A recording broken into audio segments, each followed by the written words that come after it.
When I was 3 years old, I was in a very bad accident involving a lawnmower. I stumbled. I was riding on it with my father, and it was an accident. I fell over the front, and I lost the full workings of my left arm. I lost some of the fingers on my left arm, and I lost the ability to fully rotate my wrist. And it was something that I had to deal with all growing up as a child. I always wanted to do sports. I always wanted to be involved like any other kids, but I had more challenges to face. But just like any kid, I wanted to be like everybody else. So I worked really hard so I could do the things the other kids could do. When you have, a disability or handicap, whether it be mental, physical, you encounter challenges every day. I mean, I encountered them every single time I tried to do something when I was a kid. Tie my shoe, play basketball, do a push-up, throw a ball, catch a ball, swim. I mean, you're automatically hitting a challenge that everybody else doesn't have. So to watch all the other kids swim away from you or climb a tree or tie their shoe just like that, it makes you really want to persevere so you can keep pace with everybody else. Growing up with the injury to my arm and knowing that I would never quite be like other kids. And my parents never ever discouraged me from trying anything. Anytime I would run into something that it didn't look like I was able to do, they would say, find another way. We'll find another way. You'll find your own way to do things. And I really, that was my whole childhood, finding my own way to do things.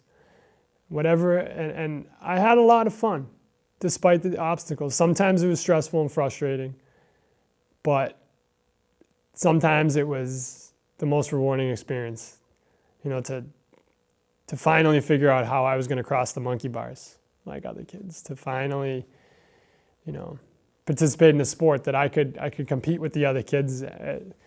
There was a lot of great moments. There were a lot of stressful moments. And I always think that it must have been really a hard experience for my father, who also grew up with a disability. He was born with a hole in his heart and impaired kidney function. To see that his only son now is also going to face challenges. But in a way, it was the best thing ever because I don't have a better role model than my father to help me deal with it. And we have a great relationship, and he's my hero. He's taught me everything. It's through watching him live the way he's lived his life that has inspired me to live my life the way I do now. Being positive is how I've built my world. It's how I've created everything that I have today and that I want to continue to have. Being negative only takes away. And I'm someone who enjoys living in abundance rather than living in lack.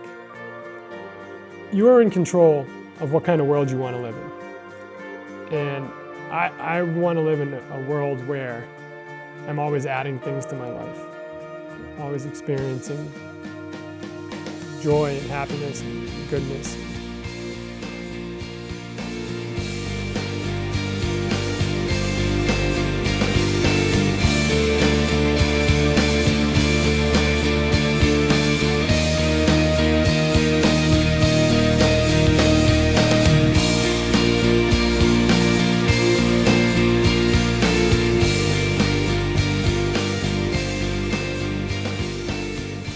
You learn that you can't accomplish anything by being negative. Negative is subtraction. Think about a negative, where being positive is addition. If you can always think about what more you can do, what can be done, rather than what can't be done. If you think about what can't be done, you're never going to accomplish anything. When you think about what can be done, the possibilities are endless. And that's why I look at what happened to my father and what happened with me as a positive thing, as crazy as that sounds. And I wanted to help other people experience that, understand that. And that was a big part of it. And what's great about the team that I do have is you have so many people on it that don't just run. It's not just a running team. You have people who are trying to do great things for the world, because that type of mentality, that type of approach, and that type of philosophy just ripples out into everything else in your life.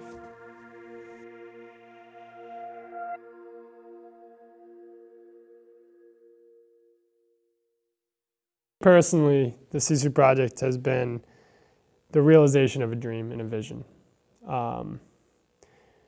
I was out running one day in college, and I said,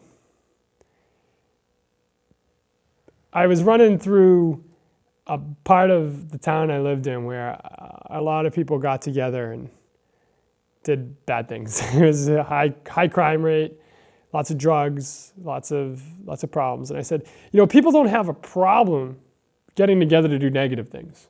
You have gangs, you have people, they all get together to do drugs. And I said, why can't we flip that? Why can't we get people together to do positive things, like run, like do yoga, like meditate, like eat healthy food, like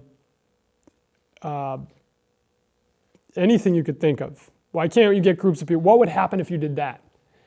And I said to myself, I'm going to do that. Someday I'm going to have a group of people that's their purpose. The original motivation behind the Sisu Project was my friend Danny Savakowski in Fitchburg State College. He was a friend who I ran on the cross-country team and track team with. His parents were from Finland. He taught me about the word Sisu, and he taught me how it was meant to apply to more than just sports. You applied that same energy and passion and intensity that you applied to your sport into your schoolwork and your work life. And that concept really fascinated me. The Sisu Project seems to attract people who have used positivity to overcome obstacles. And it's not like we go recruit these people, they find us. And that really contributes to our mission statement of your goal is my goal. Because whenever someone's going through a hard time, you have a person there who can, tell them about their experience and their story and how they got through it. We have individuals who came back from severe accidents, car accidents. We have people who have overcome mental disabilities to now be positive contributors on the team. We've had people who have had personal, emotional experiences that they've overcome. I mean, it's endless. Always be thinking about what you can do. Always be thinking about what can be accomplished. And don't look outside yourself. Don't say, I need this amount of money to do it, or I need this piece of technology, or if I only lived here, or if I only had this kind of talent. Always be thinking about realizing that you can do it, that there's something inside you that can build entire worlds.